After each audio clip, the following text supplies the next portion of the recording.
ತುಂಬ healthy and tasty ಆಗಿರುವ ಈ ಡ್ರೈ ಫ್ರೂಟ್ಸ್ ಲಡ್ಡನ್ನ ಕೇವಲ 10 ನಿಮಿಷದಲ್ಲಿ ಯಾವ ಥರ ಮಾಡೋದು ಅಂದ್ಬಿಟ್ಟು ನಾನು ಈ ವಿಡಿಯೋದಲ್ಲಿ ತೋರಿಸ್ಕೊಡ್ತಾ ಇದ್ದೀನಿ. ಬನ್ನಿ, ನೀವು ಈ ಥರ ಲಡ್ಡುನ ಏನಾದರೂ ಮನೇಲಿ ಮಾಡಿಕೊಟ್ಬಿಟ್ರೆ ಎಲ್ಲರೂ ಕೂಡ ಚಿಕ್ಕವರಿಂದ ದೊಡ್ಡವರವರೆಗೂ ಎಲ್ಲರೂ ಇಷ್ಟಪಟ್ಟು ತಿಂತಾರೆ, ಅಷ್ಟು ಚೆನ್ನಾಗಿರುತ್ತೆ. ನಾನು ಮೊದಲಿಗೆ ಇಲ್ಲಿ ಒಂದು ಪ್ಯಾನ್ನ ಇಟ್ಕೊಂಡಿದ್ದೀನಿ. 2 ಟೇಬಲ್ ಸ್ಪೂನ್ ಆಗೋಷ್ಟು ತುಪ್ಪನ ಹಾಕೋತಾ ಇದ್ದೀನಿ. ಗ್ಯಾಸ್ನ ಬಂದು ಲೋ ಫ್ಲೇಮಲ್ಲೇ ಇಟ್ಕೋಬೇಕಾಗುತ್ತೆ.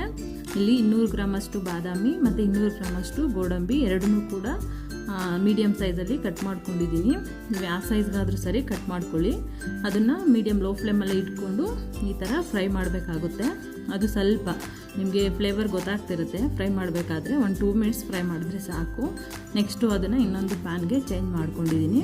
ಮತ್ತು 1 ಟೇಬಲ್ ಸ್ಪೂನ್ ಅಷ್ಟು ತುಪ್ಪ ಹಾಕ್ಕೊಂಡು ಪಿಸ್ತಾ ಮತ್ತು ವಾಲ್ನಟ್ನು ಕೂಡ ಸೇಮ್ 200 ಗ್ರಾಮ್ ಅಷ್ಟು ತೊಗೊಂಡಿದ್ದೀನಿ ಎರಡನ್ನೂ. ಅದನ್ನು ಅಷ್ಟೇ ಸೇಮ್ ಚಿಕ್ಕದಾಗಿ ಕಟ್ ಮಾಡ್ಕೊಂಡಿದ್ದೀನಿ. ಅದನ್ನು ಕೂಡ 1-2 ಮಿನಿಟ್ಸ್ ಆಗೋಷ್ಟು ಲೋ ಫ್ಲೇಮಲ್ಲಿ ಇಟ್ಕೊಂಡು ಫ್ರೈ ಮಾಡಬೇಕಾಗುತ್ತೆ. ಎಲ್ಲದನ್ನು ಅಷ್ಟೇ ಈ ಥರ 2 ನಿಮಿಷ ನೀವು ಫ್ರೈ ಮಾಡಿಕೊಂಡ್ರೆ ಸಾಕು. ಅದು ಫ್ರೈ ಆಗಿರುತ್ತೆ, ಅದು ಫ್ಲೇವರ್ ನಿಮ್ಗೆ ಗೊತ್ತಾಗ್ತಾ ಇರುತ್ತೆ. ಈಗ ಫ್ರೈ ಆಗಿದೆ. ಇದನ್ನು ಕೂಡ ಬೇರೆ ಪ್ಯಾನ್ಗೆ ನಾವು ಶಿಫ್ಟ್ ಮಾಡ್ಕೊಳ್ಳೋಣ. ನೆಕ್ಸ್ಟು ಅದೇ ಪ್ಯಾನ್ಗೆ ಬಂದು 1 ಟೇಬಲ್ ಸ್ಪೂನಷ್ಟು ತುಪ್ಪನ ಸೇರಿಸ್ಕೊತಾ ಇದ್ದೀನಿ. ಸೀಡ್ಸ್ನೆಲ್ಲ ನಾನು 100 ಗ್ರಾಮ್ ಅಷ್ಟು ತೊಗೊಂಡಿದ್ದೀನಿ. Pumpkin seeds, water melon seeds ಮತ್ತು ಕುಕುಂಬರ್ ಸೀಡ್ಸು ಮತ್ತು ಎಳ್ಳು ಕೂಡ 100 ಗ್ರಾಮ್, ಎಲ್ಲದನ್ನು 100 ಗ್ರಾಮ್ ಅಷ್ಟು ತೊಗೊಂಡಿದ್ದೀನಿ. ಇದೆಲ್ಲದನ್ನು ಹಾಕಿ ಒಂದೇ ಪ್ಯಾನಲ್ಲೇ ನೀಟಾಗಿ 2 ಮಿನಿಟ್ಸು ಫ್ರೈ ಮಾಡಬೇಕಾಗುತ್ತೆ. ಇದನ್ನು ಕೂಡ ಗ್ಯಾಸ್ನ ಯಾವುದೇ ಕಾರಣಕ್ಕೂ ನೀವು ಹೈ ಫ್ಲೇಮ್ಗೆ ಇಡೋದಕ್ಕೆ ಹೋಗ್ಬಿಡಿ.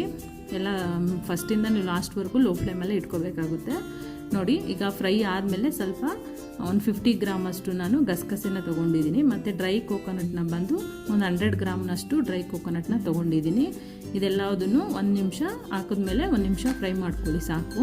ನೋಡಿ, ಈ ಥರ ನೀಟಾಗಿ ಮಿಕ್ಸ್ ಮಾಡಿಕೊಂಡು 1 ನಿಮಿಷ ಫ್ರೈ ಮಾಡಿಕೊಂಡ್ರೆ ಅದು ಫ್ರೈ ಆಗಿರುತ್ತೆ. ಮತ್ತು ಇದನ್ನು ಕೂಡ ಅದೇ ಪ್ಯಾನ್ಗೆ ನಾನು ಶಿಫ್ಟ್ ಮಾಡ್ಕೊತಾ ಇದ್ದೀನಿ. ನೋಡಿ, ಈ ಥರ ಎಲ್ಲ ಒಂದೇ ಪ್ಯಾನ್ಗೆ ಹಾಕ್ಕೊಳ್ಳಿ. ನೆಕ್ಸ್ಟು ಡೇಟ್ಸ್ನ ಬಂದು ಒಂದು ಅರ್ಧ kg ಅಷ್ಟು ತೊಗೊಂಡಿದ್ದೀನಿ. ಬೀಜ ಸಪ್ರೇಟ್ ಮಾಡಿಕೊಂಡು ಅದನ್ನು ಮಿಕ್ಸಿನಲ್ಲಿ ಗ್ರೈಂಡ್ ಮಾಡ್ಕೊಂಡಿದ್ದೀನಿ. ಅದಕ್ಕೆ ತುಪ್ಪ ನೀರು ಏನೂ ಹಾಕ್ಬಿಡಿ, ಹಾಗೆ ಡ್ರೈ ಮಾಡ್ಕೊಳ್ಳಿ. ನೆಕ್ಸ್ಟು ಅದನ್ನು ಒಂದು ಪ್ಯಾನ್ಗೆ 2 ಸ್ಪೂನ್ ಅಷ್ಟು ತುಪ್ಪ ಹಾಕ್ಕೊಂಡು ಅದನ್ನು ನೀಟಾಗಿ ಕೈ ಬಿಡದೇ ಇರೋ ಥರ ನೀವು ರೋಸ್ಟ್ ಮಾಡ್ಕೋಬೇಕಾಗುತ್ತೆ. ಡೇಟ್ಸ್ನ ಅದು ಫುಲ್ಲು ಸ್ಮ್ಯಾಶ್ ಆಗಬೇಕು. ನೀವು ಕೈ ಬಿಡಬಾರ್ದು, ಲೋ ಫ್ಲೇಮಲ್ಲಿ ಇಟ್ಕೊಂಡು ಫ್ರೈ ಮಾಡ್ತಾ ಇರಬೇಕು. ಕೈ ಬಿಟ್ಬಿಟ್ಟು ತಳ ಹಿಡಿದ್ಬಿಡುತ್ತೆ. ನೋಡಿ, ಈ ಥರ ಫುಲ್ಲು ಸ್ಮ್ಯಾಶ್ ಆಗೋವರೆಗೂ ಕೈ ಬಿಡ್ದೇ ಕೈ ಆಡಿಸ್ತಾನೆ ಇರಬೇಕಾಗುತ್ತೆ. ನೋಡಿ, ಇವಾಗ ಆಗಿದೆ. ಅದನ್ನು ಸೇಮ್ ಡ್ರೈ ಫ್ರೂಟ್ಸ್ನೆಲ್ಲ ಫ್ರೈ ಮಾಡಿ ಇಟ್ಕೊಂಡಿದ್ನಲ್ಲ ಅದ್ರ ಜೊತೆ ಸೇರಿಸ್ಕೊಂಡು ಈ ಥರ ನೀಟಾಗಿ ಮಿಕ್ಸ್ ಕೊಟ್ಕೋಬೇಕಾಗುತ್ತೆ. ಅದೆಲ್ಲ ಪೂರ್ತಿ ಎಲ್ಲ ಮಿಕ್ಸ್ ಆಗಬೇಕಾಗುತ್ತೆ. ನೋಡಿ, ಈ ಥರ 2 ಕೈನಲ್ಲೂ ಸೇರಿಸಬೇಕಾದ್ರೆ ನೀವು ಮಿಕ್ಸ್ ಕೊಟ್ಕೊಳ್ಳಿ. ಸ್ವಲ್ಪ ಬಿಸಿ ಇರುತ್ತೆ, ಅದಕ್ಕೆ ನಾನು ಅಂಟಬಾರ್ದು ಅಂದ್ಬಿಟ್ಟು ಕೈಗೆ 2 ಕೈಗೂ ಸ್ವಲ್ಪ ತುಪ್ಪ ಸಾವ್ರ್ಕೊಂಡಿದ್ದೀನಿ. ತುಪ್ಪ ಇಲ್ಲ ಎಣ್ಣೆನಾದರೂ ಸರಿ ಸಾವ್ರ್ಕೊಳ್ಳಿ, ಆಗ ಕೈಗೆ ಅಷ್ಟು ಅಂಟೋದಿಲ್ಲ. ಕೈನಲ್ಲಾದರೆ ಈ ಥರ ನೀಟಾಗಿ ಮಿಕ್ಸ್ ಆಗಿಬಿಡುತ್ತೆ. ನೋಡಿ, ಈಗ ಬಿಸಿ ಇದ್ದಾಗೇ ನೀವು ಲಡ್ಡುನ ಕಟ್ಕೋಬೇಕಾಗುತ್ತೆ. ಇಲ್ಲ ಬಿಸಿ ಆರಿದ್ಮೇಲೆ ನಿಮಗೆ ಅದು ಲಡ್ಡು ಕಟ್ಟೋದಕ್ಕೆ ಬರೋದಿಲ್ಲ.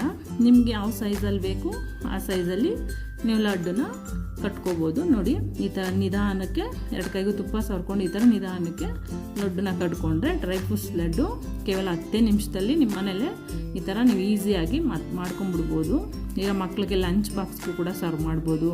ಈ ಥರ ನೀವು ಡೈಲಿ ಒಂದು ಲಡ್ಡು ತಿಂದರೆ ಸುಸ್ತಾಗೋದೇ ಇಲ್ಲ. ತುಂಬ ಆರೋಗ್ಯಕರವಾಗಿರೋ ಲಡ್ಡು. ನಿಮಗೂ ಕೂಡ ಇಷ್ಟ ಆದರೆ ಫ್ರೆಂಡ್ಸ್ ಆ್ಯಂಡ್ ಫ್ಯಾಮಿಲಿಗೆ ಶೇರ್ ಮಾಡಿ.